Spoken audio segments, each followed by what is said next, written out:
So ayan po, wala na tayong kuryente. Ayan. Ayan po. Dito po yan nakakonect sa rice cooker. Ayan. Wala na tayong. Wala na po. So ayan, blackout na. Sabi ko lang po kanina na baka mag blackout. Ayan na nga. So wala na. Madilim na talaga. Wala na. So syempre po, ito may ano tayo, may backup power tayo para sa wifi. Ayan.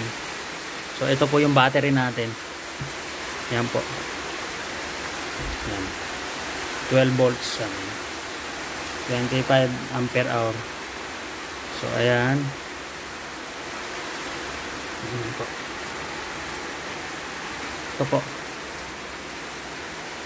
Diniretso ko na po kasi ano to, hindi ko na ginamitan ng solar charge controller. Diniretso ko na siya dito. So ito po, may nakaabang na para sa kung gusto mo mag-charge ng cellphone, pwede.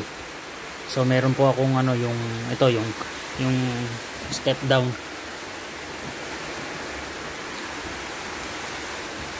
So ayan. Ito po.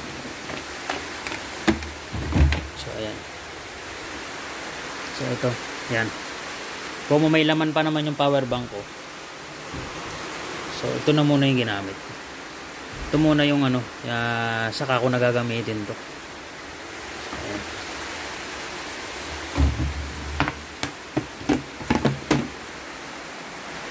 Yan po emergency natin, backup power natin. So ang plano ko magdagdag pa ako ng isang ganito. Ayan, kasi lang naman tayo eh. Ang kailangan lang naman natin is yung wifi at saka makapag-charge ng cellphone. So yan lang naman ang kailangan natin.